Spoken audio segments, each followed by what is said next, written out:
Voilà, donc dans cette leçon, on va principalement voir pour cette leçon du 5.3 comment on a constitué cette image de note de musique qui est ici à l'intérieur dans le texte, voir également ici au-dessus l'encadrement, comment ça a été fait, et alors ici pourquoi ceci a été surligné en jaune. Et puis le restant pour les polices d'écriture, on peut utiliser un peu, tant que ça ressemble simplement, je n'impose pas quelque chose de bien précis. Alors pour ça, si je prends dans un document Word, voilà, je vais placer du texte et donc imaginons que le premier point, celui-ci, c'est quelque chose qui doit faire partie plutôt de l'encadrement qu'on avait donc ici au-dessus. Et donc cette partie-là, bah, si vous le sélectionnez, en réalité, ce n'est pas un tableau, c'est une bordure. Donc vous devez être dans l'onglet Accueil. Et dans l'onglet Accueil, vous avez ici Bordure externe. Et puis à l'intérieur, vous pouvez choisir donc de le centrer. Puis après, dans cette option, vous avez la possibilité d'aller dans les bordures et trames, donc ici, pour utiliser les options. Les options vont constituer à faire quoi? Eh bien, à l'intérieur, le texte, il touche le bord du haut et le bord du bas. Et donc, pour pouvoir arranger ça, ben, je peux donner des espaces ici, espace du haut, et vous remarquez ici que le texte commence à descendre, donc j'ai un espace vers le haut. Je mets de manière aléatoire pour vous donner une idée, et en dessous, vers le bas, je vais par exemple mettre aussi 20. Et là, je dis OK. Donc là, je vois bien les espacements. Je valide. Là, ça vous donne un espace. À vous de régler après pour ressembler au reste.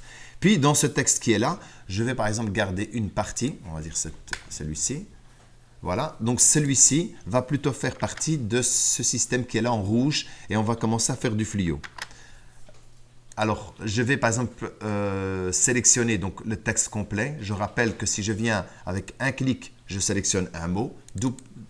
Pas sélectionner un mot, pardon. Je me place à l'intérieur du mot du paragraphe où je suis. Double-clic, je sélectionne le mot. Et triple-clic, je sélectionne le paragraphe. Comment je sais que c'est le paragraphe? En cliquant sur ce symbole-là, je vois ici que le paragraphe se termine là. En réalité, j'ai 1, 2, 3 paragraphes et celui-ci qui est isolé tout seul à l'extérieur.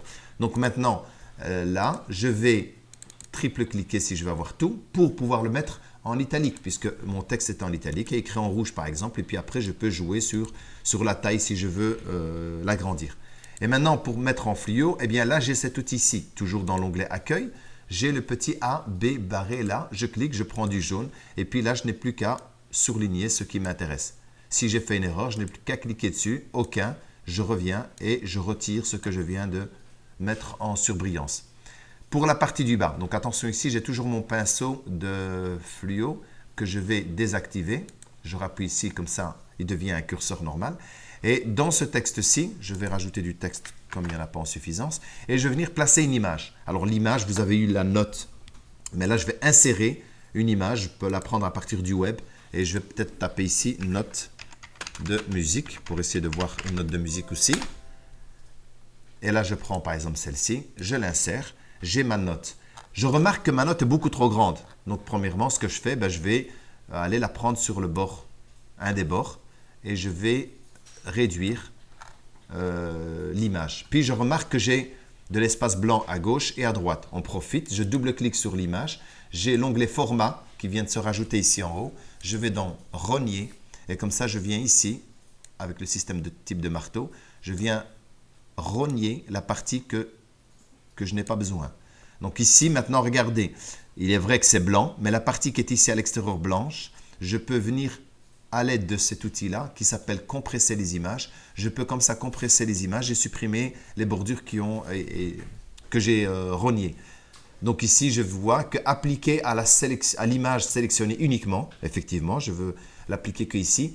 Si je mets supprimer les zones de rognage de l'image, je ne pourrai plus les récupérer parce que vous pourrez peut-être avoir une image dans laquelle vous voulez récupérer de la matière par la suite. À ce moment-là, vous ne cochez pas cette case-ci. Là, je la coche parce que moi, j'en ai pas besoin. C'était que un fond blanc. Et puis ici en dessous, attention, vous utilisez donc la résolution du document pour garder une bonne qualité d'image ou bien elle est destinée pour envoyer pour un email, donc un message électronique. Là, vous pouvez sélectionner là et va réduire la taille, donc le fichier deviendra plus léger. Ou alors afficher pour l'écran, il faut du 150 dpi ici, donc qu'on appelle les PPP en 3 fois. Là, c'est destiné également pour le web et pas pour l'impression. Je vais le laisser ici parce que nous, dans notre cas, c'est l'objectif d'imprimer le fichier. Je fais OK. Et là, maintenant, comment vais-je faire pour placer ceci dans le texte? Eh bien, je prends l'image. Regardez, j'ai cliqué à l'extérieur et je reviens cliquer. J'ai cette icône qui vient s'afficher. Et là, il me montre toutes les possibilités d'habillage que je peux faire avec ce texte. Si je fais afficher plus, j'ai ici une fenêtre qui s'ouvre. Alors, sans devoir aller aussi loin là, je n'ai qu'à sélectionner l'image. Je suis dans format, j'ai habillage et ils sont ici. Là, j'ai carré, rapproché. Donc, notre objectif, c'est rapprocher. Ce n'est pas à travers, ce n'est pas en haut et en bas le texte, ce n'est pas derrière, ce n'est pas devant le texte. Donc, je vais prendre ici, rapprocher. Regardez maintenant, quand je prends l'image, je vais la déplacer. Il suffit de la déplacer. Automatiquement, il va, comme ça, pousser le texte pour venir se placer à l'intérieur du texte. Alors, ce n'est pas tout. Je peux faire une rotation ici. D'accord?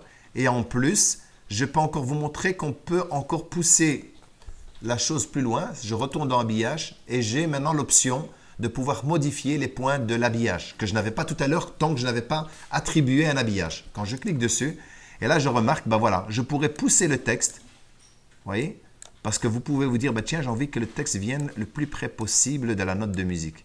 Donc voilà, je peux comme ça pousser que le texte se rapproche. Idem, si je veux par exemple tourner celle-ci, l'image dans l'autre sens, et je voudrais que ça rentre à l'intérieur ici. Je reviens dans mon habillage, modifier, je pourrais pousser ça, voyez, pour que le texte rentre, et après je viens ici pour pas qu'il touche la note, voyez.